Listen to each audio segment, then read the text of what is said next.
નમસ્કાર વિદ્યાર્થી મિત્રો, તપોવન સાયન્સ એકેડેમીમાં આપનું હાર્દિક સ્વાગત છે। વિદ્યાર્થી મિત્રો, તમે ધોરણ 12ની અંદર ચેપ્ટર 13 ભણી રહ્યા છો।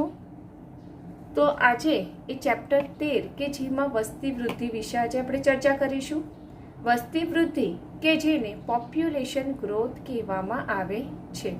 તો એક્ઝેક્ટલી વસ્તી વૃદ્ધિ એટલે શું? મતલબ કે વસ્તીમાં જે વધારો થાય છે, વસ્તીનું જે કદ વધે છે કે ઘટે છે, તો એને વસ્તી વૃદ્ધિ કહેવામાં આવે છે। તો વસ્તીનું કદમાં કઈ પ્રક્રિયાઓને આધારે ફેરફાર થાય છે તેના વિશે આપણે આ ટોપિકમાં ભણીશું કે વસ્તીનું કદ વધવા માટે કયો પરિબળ જવાબદાર છે, ઘટવા માટે કયો પરિબળ જવાબદાર છે, શું થાય તો વસ્તી વધે, શું થશે તો વસ્તી ઘટે, તેના વિશે આપણે આ ટોપિકમાં ચર્ચા કરીશું। તો તમારા ચોપડીમાં આપેલું છે કે કોઈ પણ જાતિ માટે વસ્તીનું કદ એ સ્થિર માપદંડ નથી, તે સમયે સમયે બદલાતું રહે છે। તો વિદ્યાર્થી મિત્રો, આપણે એમ વાત કરીએ ને તો નોર્મલી એવું નથી હોતું કે ભાઈ 2019માં ધારો કે 1 કરોડની વસ્તી છે તો 2020માં પણ 1 કરોડની વસ્તી રહે એવું સ્થિર હોતું નથી। આ તો અંદાજિત કીધું હો। અને 2021માં પણ વસ્તી 1 કરોડ જ રહેશે એવું આપણે કહી શકીએ નહીં। વસ્તી ક્યાં તો વધે ક્યાં તો ઘટી પણ શકે। એવું તો કોઈ દિવસ ન બને કે વસ્તીનું કદ જે છે તે કાયમ સ્થિર થઈ જાય અને સ્થિર રહે એવી પોસિબિલિટી જ નથી। હવે જે વસ્તીનું કદ જે છે ને તે એ સમયે સમયે બદલાયા કરે છે। કેમ સમયે સમયે વસ્તી બદલાયા કરે છે? જેમ કે તમને હાલમાં જ એક રિસન્ટલી એક્ઝામ્પલ આપું તો આ COVID-19ના લીધે ઘણા લોકો મૃત્યુ પામ્યા છે, તો એની અસર થઈ ને વસ્તીના કદ પર કે સજીવોની સંખ્યા ઘટે છે, મનુષ્યની સંખ્યા ઘટે। તો એવી રીતે બીજા ઘણા, આ તો તમને વર્તમાન સમયની પરિસ્થિતિ કીધી, બાકી એમ જોવા જાય તો બીજા અન્ય પરિબળો પણ છે કે જેના પર વસ્તીનું કદ જે છે તે આધાર રાખે છે। જેમ કે આહારની ઉપલબ્ધિ, એટલે કે જે તે વિસ્તારમાં રહેતા સજીવો, પછી મનુષ્ય હોય, પ્રાણી હોય કે પછી વનસ્પતિ હોય, તો એમને આહારની ઉપલબ્ધિ, એમને કેટલો આહાર મળે છે તેના આધારે જે તે નિવાસસ્થાનમાં વસ્તીનું કદ નક્કી થાય છે। હવે ધારો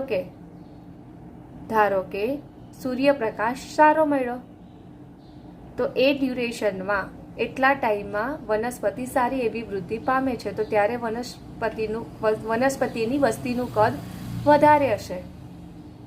પણ જ્યારે કોઈ વિપરીત પરિસ્થિતિ આવી કે સૂર્ય ઓછો મળ્યો તો પ્રકાશ સંશ્લેષણની પ્રક્રિયા ઓછી થઈ, તો એવા સમયે વસ્તીનું કદ ઘટવાના ચાન્સીસ રહે છે। તો એવી રીતે આહારની ઉપલબ્ધિ વસ્તી વૃદ્ધિ પર અસર કરે છે। ત્યારબાદ પરભક્ષણનો પ્રભાવ। પરભક્ષણ એટલે કે આપણે કહીએ તેમ સ્વયંપોષી પર જે પરપોષી આધાર રાખે છે, તો એને શું કહેવાય? પરભક્ષણ કહેવામાં આવે છે કે બીજા પર ખોરાક માટે આધાર રાખે છે। તો એનો પ્રભાવ કેટલો છે, એની સંખ્યા કેટલી છે, તે પણ વસ્તીના કદ પર અસર કરતું પરિબળ છે। ત્યારબાદ વિપરીત હવામાન। તો વિદ્યાર્થી મિત્રો, આપણને ખબર જ છે 3 ઋતુ આપણે અનુભવીએ જ છે, ચોમાસું, ઉનાળુ અને શિયાળુ। તો એ જે હવામાનમાં જે ફેરફાર થાય છે તો તેના પર પણ વસ્તીનું કદ આધાર રાખે છે। તો આવી રીતે વાસ્તવમાં આપણે વાત કરીએ તો વસ્તી ગીચતામાં થતા આ ફેરફારો આપણને વસ્તીમાં શું થઈ રહ્યું છે તેનો ખ્યાલ આપે છે કે શું તે વધી રહી છે કે ઘટી રહી છે। અંતિમ કારણ કોઈ પણ રહ્યું હોય, પરંતુ આપેલ સમય દરમિયાન આપેલ નિવાસસ્થાનમાં વસ્તીની ગીચતા એ 4 મૂળભૂત પ્રક્રિયાઓમાં ફેરફાર થવાને કારણે વધતી ઘટતી રહે છે।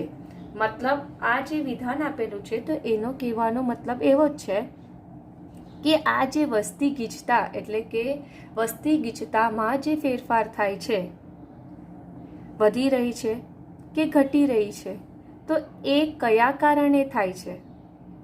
જેમ કે હમણાં રિસન્ટલી આપણે કીધું એક્ઝામ્પલ આપ્યું તો COVID-19ને લીધે શક્યતા છે કે વસ્તીનું કદ 2020માં ઘટેલું જોવા મળે, પરંતુ આ એક જ કારણ નથી, આ અંતિમ કારણ કોઈ પણ રહ્યું. એટલે કે આ COVID-19 તો હવે આ વર્ષે જોવા મળ્યું, પણ દર વર્ષે થોડી જોવા મળે છે. તો કોઈ પણ રીઝન હોય, પણ વસ્તીના કદ પર એટલે કે વસ્તી વધે કે ઘટે તેના પર તો મૂળભૂત 4 પરિબળો જ અસર કરે છે, કે જે 4 મૂળભૂત પ્રક્રિયામાં જો ફેરફાર થાય તો એને આધારે આપણે 100% કહી શકીએ કે વસ્તી વધે છે કે ઘટે છે. તો જોઈએ આ 4 મૂળભૂત પ્રક્રિયાઓ કઈ છે. તો 4માંથી 2 પ્રક્રિયા, જેમ કે જન્મદર અને અંતઃસ્થળાંતર. કઈ? 4 પૈકીની 2 પ્રક્રિયા, જન્મદર અને અંતઃસ્થળાંતર, કે જેના લીધે વસ્તી ગીચતામાં વધારો થાય છે. એટલે કે જન્મદર અને અંતઃસ્થળાંતર વસ્તી ગીચતામાં વધારો કરવામાં ફાળો આપે છે, જ્યારે મૃત્યુદર અને બહિસ્થળાંતર કે જે વસ્તી ઘટાડો કરવામાં ફાળો આપે છે. એટલે કે જન્મદર અને અંતઃસ્થળાંતરની જે પ્રક્રિયા છે તેમાં વસ્તીનું કદ વધે છે, જ્યારે મૃત્યુદર અને બહિસ્થળાંતર કે જેમાં વસ્તીનું કદ ઘટે છે. તો વિદ્યાર્થી મિત્રો, આમાંથી તમને એવી રીતે પણ ક્વેશ્ચન પૂછાઈ શકે 1 માર્ક્સમાં કે ભાઈ વસ્તીની ગીચતામાં નીચેનામાંથી કઈ પ્રક્રિયા વધારો કરે છે. તો તમારે આ 2માંથી એક સિલેક્ટ કરવાનું, કારણ કે બંને ઓપ્શન તો બહુ રેરલી આપેલા હોય. અને તમારે એ પણ ધ્યાન રાખવાનું કે વસ્તીનું કદ કે વસ્તી ગીચતામાં ઘટાડો કરનાર પ્રક્રિયા કઈ છે. તો મૃત્યુદર અને બહિસ્થળાંતર. તો આપણે 4 પ્રક્રિયાઓ વિશે ડિટેલમાં વાત કરીએ. તો પહેલી પ્રક્રિયા છે જન્મદર. જન્મદર કે જેને ઇંગ્લિશમાં નેટાલિટી કહેવામાં આવે છે. નેટાલિટી એટલે શું કહેવાય કે તમને સિમ્પલ ભાષામાં કહું તો નિશ્ચિત સમયે સજીવોની સંખ્યામાં જે વધારો થાય છે, બરાબર. જન્મદર એટલે શું કહેવાય કે કોઈ નિશ્ચિત સમયે જે તે સજીવ જન્મ પામે તો એને જન્મદર કહેવામાં આવે છે. તો હવે એની વ્યાખ્યા જોઈએ કે વસ્તીમાં આપેલ સમયગાળા દરમિયાન જન્મની સંખ્યા તરીકે ઉલ્લેખાય છે. એટલે કે આ જે જન્મદર છે, તો જન્મદર એટલે શું કહેવાય કે એક ચોક્કસ સમયગાળા દરમિયાન જેટલા સજીવો જન્મ પામે છે તેની સંખ્યા, કે જેને જન્મદર કહેવામાં આવે છે. તો આપેલ ચોક્કસ સમયગાળો એટલે શું કહેવાય કે જેમ કે એક અઠવાડિયામાં જેટલા સજીવો જન્મ પામશે એની સંખ્યાને જન્મદર કહેવામાં આવે છે. કે ધારો કે એક અઠવાડિયામાં 20 સજીવ જન્મ પામે છે, તો આ જે 20 સજીવ જન્મ પામે તેને જન્મદર કહેવામાં આવે છે. તો વિદ્યાર્થી મિત્રો, જન્મદર એટલે શું કહેવાશે? તો જન્મદર એટલે કે એક આપેલ કોઈ ચોક્કસ સમયગાળા દરમિયાન જન્મ પામતા જે સજીવો છે તો એની જે સંખ્યા છે તો એને જન્મદર તરીકે ઉલ્લેખાય છે. તો અહીંયા શું થાય? સજીવો જન્મ પામે છે, જન્મ પામે પરિણામે શું થશે કે સજીવોની સંખ્યા વધે છે, એટલે કે વસ્તી ગીચતામાં એ ઉમેરો કરે છે. ત્યારબાદ હવે વાત કરીએ બીજા પરિબળની. બીજું પરિબળ કે જેને મૃત્યુદર કહેવામાં આવે છે. મૃત્યુદર કે જેનું ઇંગ્લિશ થાય છે મોર્ટાલિટી. મોર્ટાલિટી એટલે શું કહેવાય? તો આપેલ સમયગાળા દરમિયાન વસ્તીમાં મૃત્યુની સંખ્યા છે. એટલે કે મૃત્યુદર શું છે કે કોઈ ચોક્કસ સમયગાળા દરમિયાન વસ્તીમાં કેટલા સજીવ મૃત્યુ પામ્યા છે તો એની જે સંખ્યા છે તો એને મૃત્યુદર કહેવામાં આવે છે. હવે આપણે વાત કરીએ અંતઃસ્થળાંતર. અંતઃસ્થળાંતર એટલે શું કહેવાય? સિમ્પલ રીતે કહું ને તો અંતઃસ્થળાંતર એટલે કે ધારો કે આપણે સુરતમાં રહીએ છીએ, તો સુરતમાં આપણે રહીએ છીએ અને ધારો કે પુણેથી કોઈ સુરતમાં રહેવા આવે છે, તો પુણેથી જે સુરતમાં રહેવા આવે છે ને તો એને અંતઃ સ્થળાંતર કહેવાય છે કે કોઈ એક ચોક્કસ એરિયામાં સજીવો રહેવા આવે છે પોતાનું નિવાસસ્થાન છોડીને અને ત્યાં સ્થાયી થઈ જાય થોડા સમય માટે કાં તો પરમેનન્ટલી, તો એને શું કહેવાય? તો એને અંતઃ સ્થળાંતરણ કહેવામાં આવે છે. અંતઃ સ્થળાંતરણ કે જેને ઇંગ્લિશમાં ઇમિગ્રેશન કહેવાય છે. તો ઇમિગ્રેશન એટલે શું? કે એ જાતિના વ્યક્તિગત સજીવોની સંખ્યા વિચારણામાં લેવાય છે. એ જ જાતિના એટલે શું કહેવાય? વ્યક્તિગત સજીવોની સંખ્યા એટલે કે મનુષ્ય હોય તો મનુષ્ય, પક્ષી હોય તો પક્ષી, પ્રાણી હોય તો પ્રાણી, સાપ હોય તો સાપ, તો એને શું કહેવાય? વ્યક્તિગત સજીવોની સંખ્યા અહીંયા અંતઃ સ્થળાંતરમાં ધ્યાનમાં લેવામાં આવે છે. એટલે કે આપેલ સમયગાળા દરમિયાન અન્ય જગ્યાએથી નિવાસ સ્થાનમાં ચાલ્યા આવે છે. એટલે કે પોતાનું નિવાસ સ્થાન છોડીને બીજી જગ્યાએ આવે છે. હવે ધારો કે સુરત છે તો સુરતમાં જે સજીવો આવે છે ને તો એને શું કહેવાય? અંતઃ સ્થળાંતરણ કહેવામાં આવે છે. એને શું કહેવામાં આવે? તો એને અંતઃ સ્થળાંતરણ કહેવામાં આવે છે. સુરતમાં જેટલા રહેવા આવે, પછી એ મહારાષ્ટ્રથી આવે કે પછી એ દિલ્હીથી આવે કે કશેથી પણ, અમદાવાદથી આવે, પણ સુરતમાં જેટલા એડ થાય તો એને શું કહેવાય? અંતઃ સ્થળાંતરણ કહેવામાં આવે છે. તો અહીંયા જો વિદ્યાર્થી મિત્રો એક તમને કીધેલું છે, અહીંયા દરેક વાક્યમાં એક શબ્દ વાપરેલો છે, આપેલ સમયગાળા દરમિયાન. આ આપેલ સમયગાળા કેમ? કારણ કે એવું જરૂરી નથી કે દરેક ટાઈમે જન્મની સંખ્યા સેમ જ હોય કે મૃત્યુદર સેમ હોય, એવું હોતું નથી. આપણે વાત કરીએ ને તો ધારો કે એક દિવસમાં, આપણે દિવસની જ વાત કરીએ, હવે એક દિવસમાં આજે જો 20 બાળકોએ જન્મ લીધો ને ધારો કે, તો એવું જરૂરી નથી કે આવતીકાલે પણ 20 લે, ઘટી પણ શકે ક્યાં તો વધી પણ શકે. એટલે અહીંયા શબ્દ વાપરેલો છે કે આપેલ સમયગાળા દરમિયાન, એટલે કે જ્યારે જન્મદરનું માપન કરવામાં આવે તો ત્યારે એક ચોક્કસ સમયગાળાને ધ્યાનમાં લેવામાં આવે છે. કે એક દિવસને ધ્યાનમાં લેવામાં આવે છે, વર્ષને ધ્યાનમાં લેવામાં આવે છે કે કલાકને ધ્યાનમાં લેવામાં આવે છે. તો એના આધારે જન્મદર નક્કી થાય છે. એટલે અહીંયા આપેલ સમયગાળા દરેકમાં લખાય. તે મૃત્યુદર માટે બી સેમ જ છે કે એવું કંઈ ફિક્સ થોડી હોય કે ગઈકાલે 5 મૃત્યુ પામ્યા તો આજે બી 5 મૃત્યુ પામે, જરૂરી નથી. ઘણી વાર 10 બી પામે અને 1 પણ ન પામે.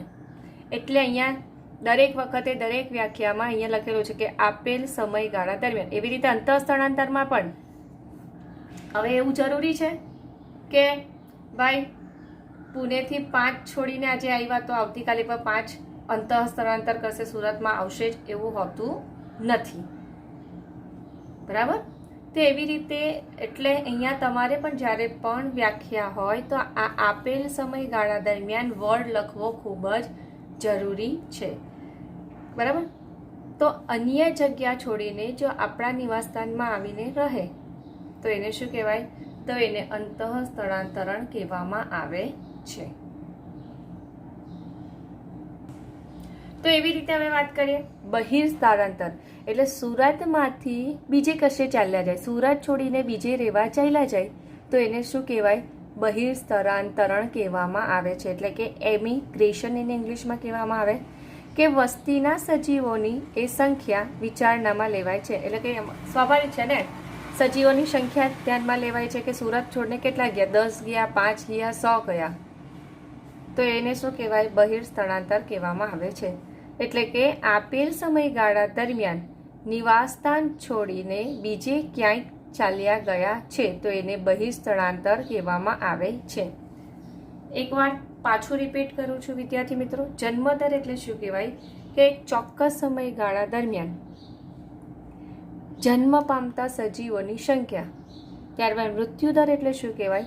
કે ચોક્કસ સમયગાળા દરમિયાન વસ્તીમાં મૃત્યુ પામતા સજીવોની સંખ્યા છે. અંતઃ સ્થળાંતર એટલે શું કહેવાય? કે અન્ય જગ્યાએથી નિવાસ સ્થાનમાં ચાલી આવે છે. એટલે કે ધારો કે અમદાવાદ છોડીને સુરતમાં ચાલી આવે છે તો એને સુરતમાં શું કહેવાય? એને અંતઃ સ્થળાંતર કહેવામાં આવે છે. અને આમાં બીજું બી વસ્તુ થઈ જાય, સેન્ટેન્સ સાચું પડે કે અમદાવાદ છોડી દીધું અને સુરતમાં આવ્યા, તો સુરતમાં આવ્યા તો એને અંતઃસ્થળાંતર કહેવાય, અને અમદાવાદ છોડ્યું તો એને બહિર્સ્થળાંતર કહેવામાં આવે છે. એટલે કે નિવાસસ્થાન છોડી દે છે તો એને બહિર્સ્થળાંતરણ કહેવામાં આવે છે, અને અન્ય નિવાસસ્થાનમાં જઈને રહે તો એને અંતઃસ્થળાંતરણ કહેવામાં આવે છે. તો હવે તમારા જે ચોપડી છે કે જેમાં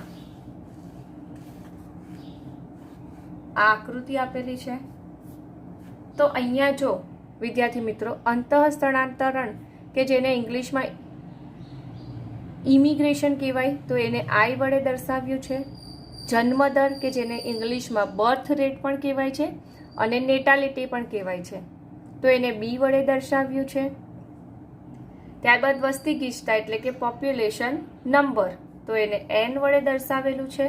મૃત્યુદર એટલે કે એને મોર્ટાલિટી પણ કહેવાય અને ડેથ રેટ પણ કહેવાય તો એને અહીંયા ડી વડે દર્શાવેલું છે. અને બહિર્સ્થળાંતર કે જેને એમિગ્રેશન પરથી અહીંયા ઈ વડે એને દર્શાવેલું છે. તો વિદ્યાર્થી મિત્રો તમે જો આ આકૃતિને જો ધ્યાનથી જોઉં ને તો અહીંયા અંતઃસ્થળાંતર સામે અહીંયા પ્લસની સાઇન છે, અહીંયા જન્મદરની સામે અહીંયા પ્લસની સાઇન છે. જ્યારે અને આ એરો જો અંતઃસ્થળાંતર વસ્તી ગીચતામાં ઉમેરો કરે છે એટલે અહીંયા એરો આ ડિરેક્શનમાં વસ્તી ગીચતા તરફ બતાવેલો છે. એવી રીતે જન્મદર પણ શું કરે છે, વસ્તી ગીચતામાં વધારો કરે છે તો અહીંયા પ્લસની સાઇન એટલે જ છે, અને ગીચતામાં વધારો કરે છે એટલે એરો આ તરફ દર્શાવેલો છે. હવે શું થાય છે, અહીંયા જો મૃત્યુદર છે ત્યાં માઇનસ સાઇન છે, એવી રીતે બહિર્સ્થળાંતર છે ત્યાં પણ શું છે તો ત્યાં પણ માઇનસ સાઇન છે. તો માઇનસ સાઇન કેમ કરેલી છે આ બંને જગ્યાએ? કારણ કે મૃત્યુ થાય એટલે સજીવોની સંખ્યા ઘટે એટલે અહીંયા માઇનસ સાઇન બતાવેલી છે. એવી રીતે બહિર્સ્થળાંતર એટલે કે બીજે ચાલ્યા જાય, હવે સુરત છોડીને ચાલ્યા જાય તો સુરતમાં સજીવોની સંખ્યા ઘટી જાય એટલે અહીંયા માઇનસ બતાવેલું છે. તો અહીંયા જો આ સ્થાન છોડીને જતા રહે છે એટલે અહીંયા એરો બહારની દિશામાં બતાવેલું છે. મૃત્યુદર પણ શું થાય છે, માણસ મૃત્યુ પામે છે એટલે કે આ જગ્યાએથી ભગવાનના ઘરે જતા રહે છે, આપણે એવું કહીએ ને જનરલી. એટલે કે એરો કેમ બહારની દિશામાં બતાવેલો છે? કારણ કે એમની સંખ્યાના લીધે મૃત્યુદર અને બહિર્સ્થળાંતરને લીધે વસ્તીનું કદ ઘટે છે એટલે એરો બહારની દિશામાં છે અને અહીંયા માઇનસ દર્શાવેલું છે. જ્યારે જન્મદર અને અંતઃસ્થળાંતરના લીધે વસ્તી ગીચતાનું કદ વધે છે તો એડ થાય છે એટલે એરો અહીંયા અંદરની તરફ બતાવેલું છે. હવે વસ્તી ગીચતા જે છે તો એને લઈને એક સૂત્ર છે, તો તમને એ સૂત્ર કયું છે તો એના આધારિત તમને 1 માર્ક્સના ક્વેશ્ચનમાં દાખલો પૂછાવાની સંભાવના રહે. તો વિદ્યાર્થી મિત્રો જોઈએ કે જો ટી સમયે વસ્તી ગીચતા n છે, બરાબર, ત્યારે t+1 સમયે તેની વસ્તી ગીચતા માટેનું જે સૂત્ર છે તો nt+1 is equal to nt plus b plus i minus bd plus e.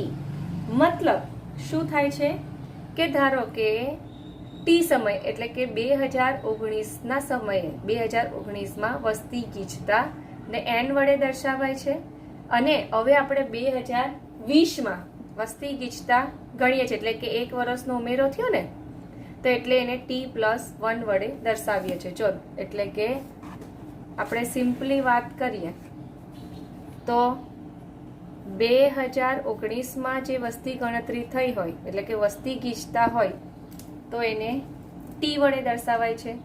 હવે આપણે 2020માં વસ્તી ગીચતા ગણવી છે તો 2020માં જે વસ્તી ગીચતા ગણીએ તો એને t+1 સમય કહેવામાં આવે છે એટલે કે 1 વર્ષ અહીંયા એડ થાય છે એટલે t+1 વડે દર્શાવાય છે. તો એવી રીતે વસ્તી ગીચતા છે તો એની માટે પર્ટિક્યુલર સૂત્ર છે. તો કયું સૂત્ર છે પર્ટિક્યુલર સૂત્ર? તો nt+1, કારણ કે 2000 આપણે 20માં શોધવાની છે તો અહીંયા nt+1 લખેલું છે.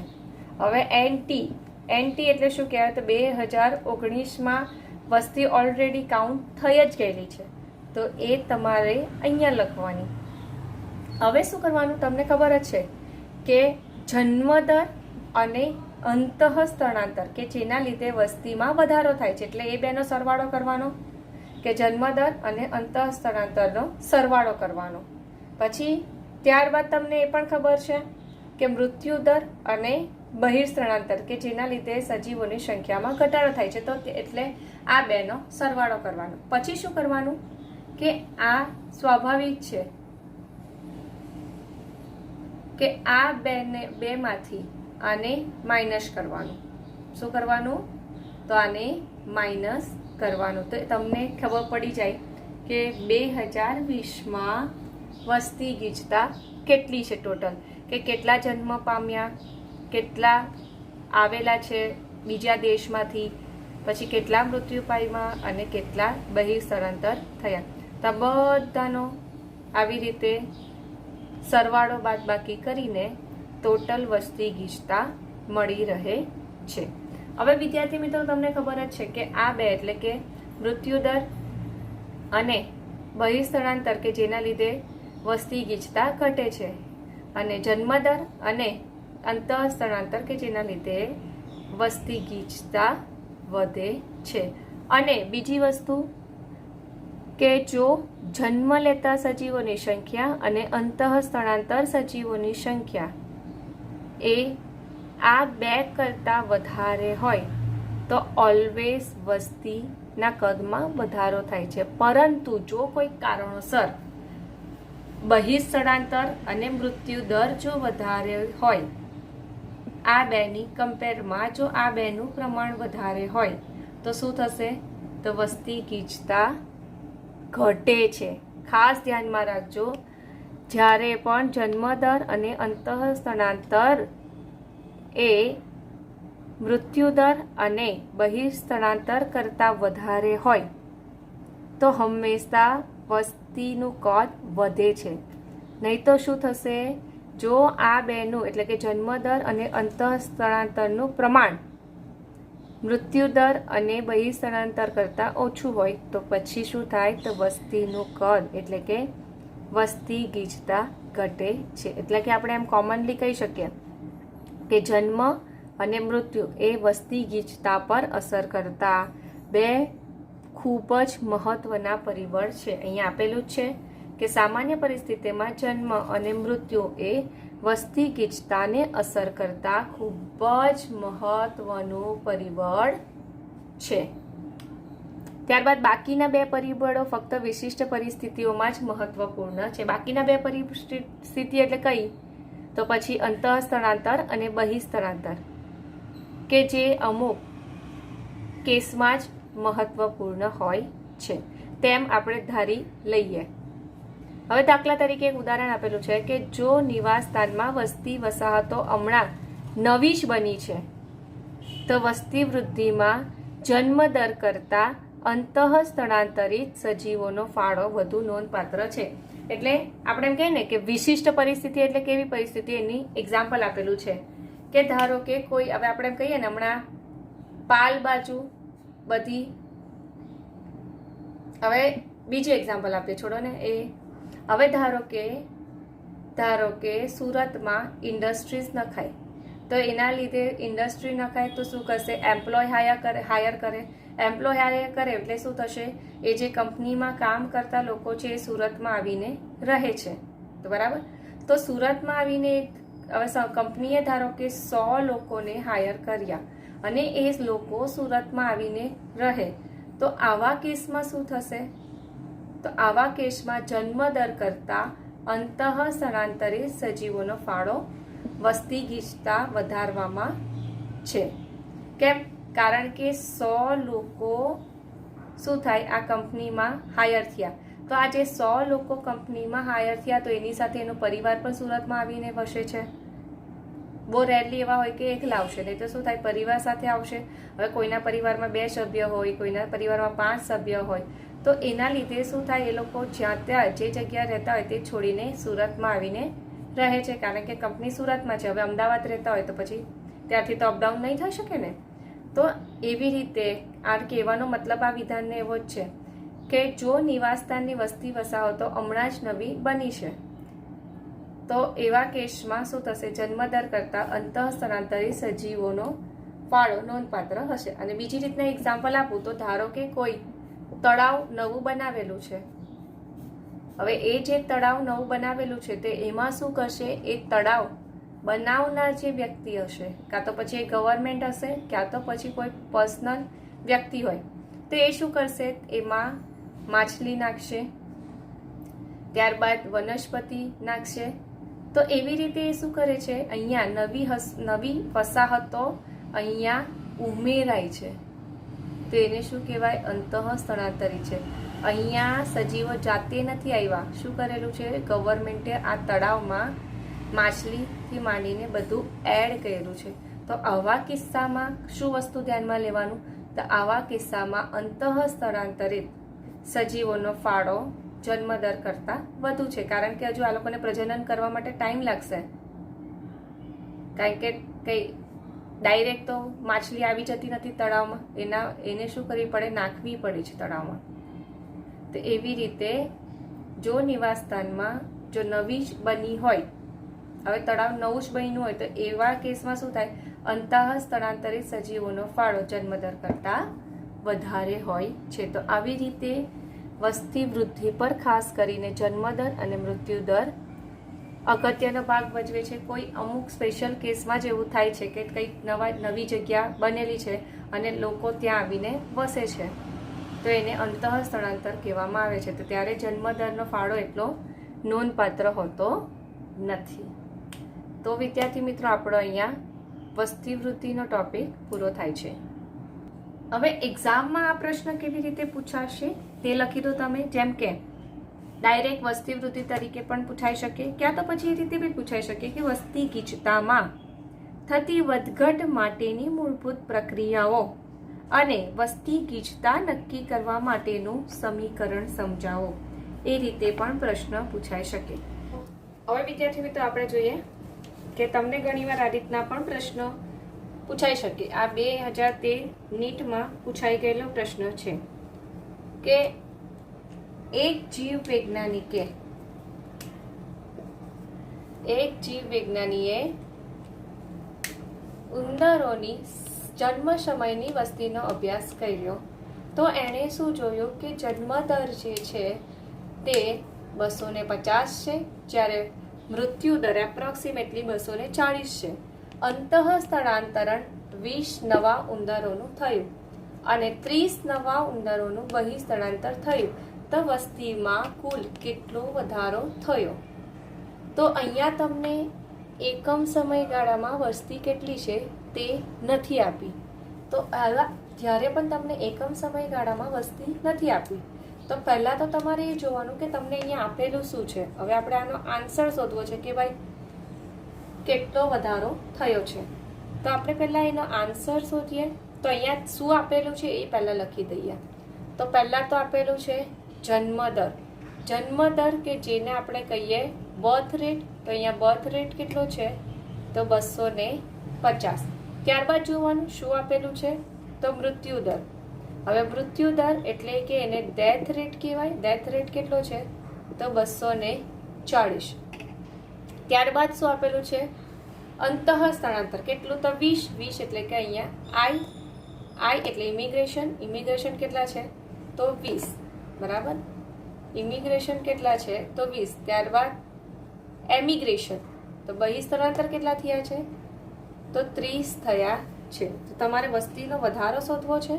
તો ત્યારે શું કરવાનું કે વસ્તી ગીચતા હવે તમારે શોધવાની છે. તો અહીંયા શું કરવાનું, પહેલાં તો એન લખવાનું. ત્યારબાદ હવે અહીંયા આ તો આપણે ભણ્યા કે NT+1 = NT+B+I-D+E.